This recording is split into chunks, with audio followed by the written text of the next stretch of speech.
Indika is a weird game about religion.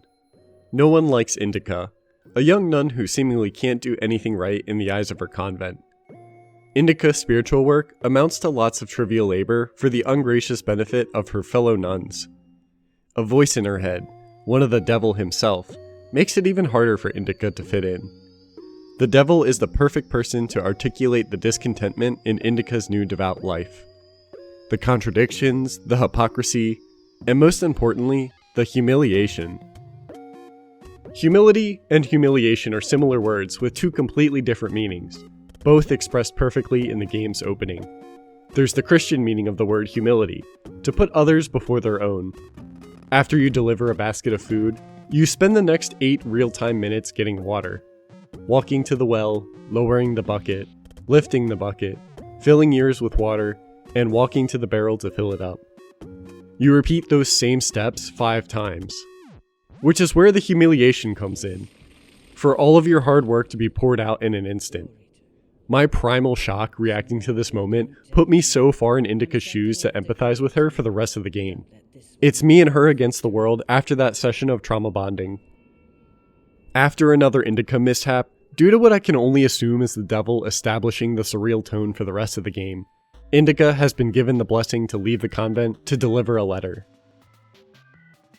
The game takes place in an alternative Russia, one with surreal locations and strange people.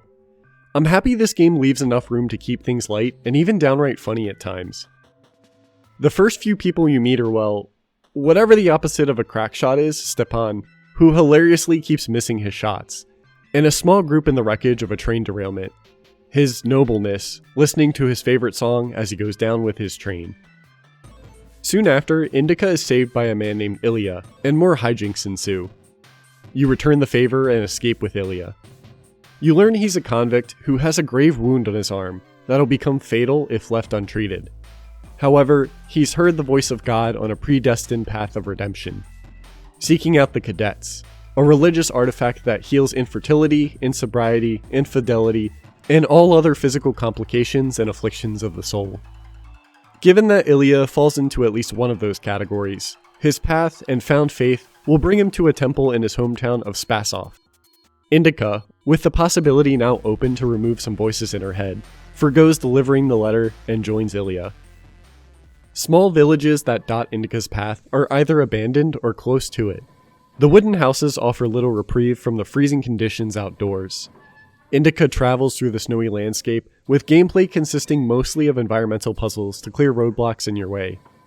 You'll push objects and manipulate machinery to create platforms and ledges to climb over. A couple of areas manifest Indika's sin, and will break apart, changing your surroundings. You pray to pull things back to reality, to manipulate a pathway forward. The majority of the puzzles don't require much effort. Rather, it's just a means to explore the game's varied locations and advance the story in its roughly 3-hour runtime. You'll want to look around and take in these environments too. The world feels real, while still including some strange places. My favorite being the fish factory. The fish here are huge, and you avoid them as you make your way down the processing line. They only get bigger, standing out in the already gargantuan factory. And real big fish need to be stored in real big cans that you need to move around in one of the game's puzzles. When exploring these locations, you'll also find candles to light, as well as religious texts that boost the very intentionally pointless point system. At the top left of the screen, at all times, are points Indika earns for doing something deemed good, and losing them for doing something deemed bad. Even using the designated pray button enough times will net Indika a few, well, pointless points. There's even a very mediocre skill tree with benefits such as Humility 4, you gain a chance to gain 12 points right now, and Grief 4, every time you get points, you gain a chance to get a 1.46 times multiplier. Exciting. If it's not obvious, Indika's using the framework of video game rewards, catchy sounds to tickle your dopamine-riddled brain included, to convey Indika's journey of redemption. The game makes its view clear, telling you during loading screens directly not to grieve over lost points. They're useless anyway. Religion isn't often explored in games in this way. There's a very careful line to be drawn when conveying a message. Religion pragmatically has the ability to provide a sense of community, explain the unexplainable, and provide a moral framework. A person's individual beliefs deserve respect. Indika, the game, does have things to say about religion. I think it succeeds because it's not necessarily trying to get across an overgeneralized message about whether religion is good or bad. Rather than focus on a fruitless critique about religion, it focuses on Indika's human story of overcoming past trauma by viewing it with, and later without religion. In between moments of the story, you'll periodically flash back to moments of Indika's past through retro-inspired games. Indika's choice to join the convent was one of circumstance rather than direct willingness. She says so herself, so of course her experience is more likely to be a negative one. There's also the devil, the silver-tongued voice in her ear. You know, the main person qualified to question the hypocrisies of Christianity. Though biased, he's a contextually appropriate source to voice concern over religious sentiment. They open dialogue about the ideal boundless Christian love versus the reality of how Indika is treated by her convent, the weight of different sins, and how fruitless it is to compare them. How only humans are capable of sin, while being fundamentally no different from dogs or other animals who cannot sin. I think the game keeps an open dialogue with Indika herself, working through her belief system, complex emotions, and preconceived biases while traveling with Ilya, who's pursuing his own path to redemption. There's a lot of ways the ending could be interpreted, and it left such a lasting impression on me, as well as some other important moments in the story. The last section will be important spoilers, so if this game at all sounds interesting to you, it's a short 3 hours long and well worth your time. Go play it, then come back to watch the rest of this video. Indika and Ilya eventually find the cadets, pray to it, and well, nothing really happens.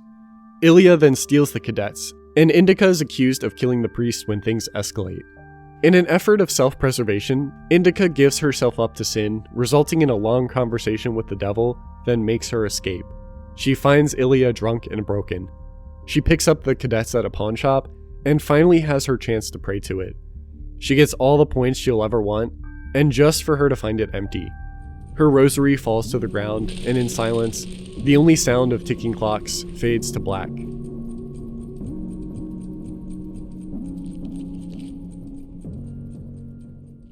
Indika and Ilya have a similar problem stemming from a similar framework. They want redemption that God is supposed to give them, with enough faith. That understanding for Indika are the points always shown on screen. For Ilya, this is an uphill battle. He deals with a negative reinforcement loop the whole game.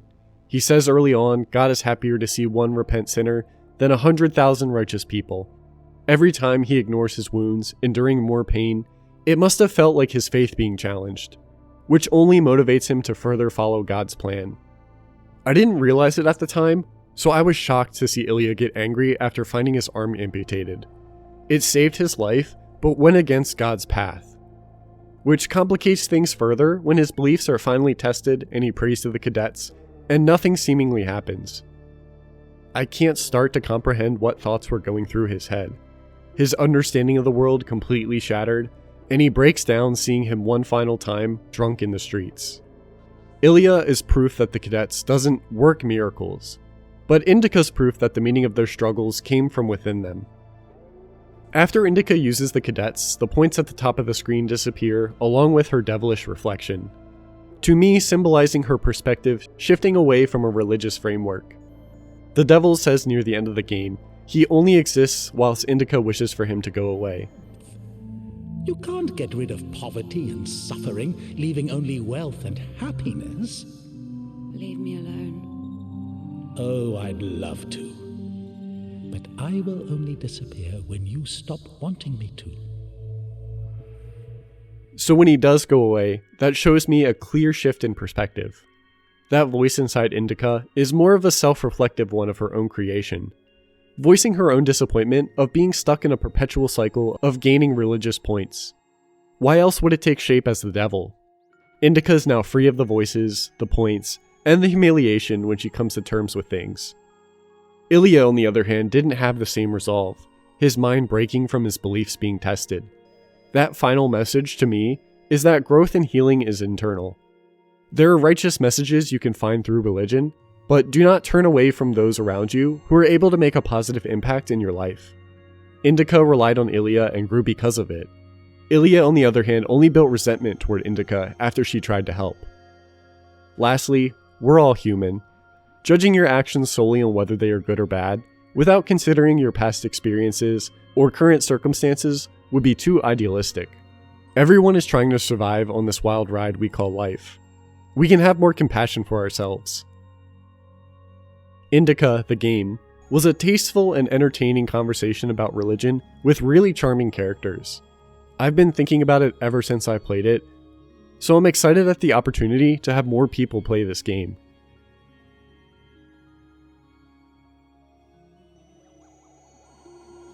Thanks for watching the full video. If you want to support the channel, consider liking, commenting, subscribing, and sharing the video with others. You can find me at Ryan Beardy on social media, as well as Discord with links in the description below.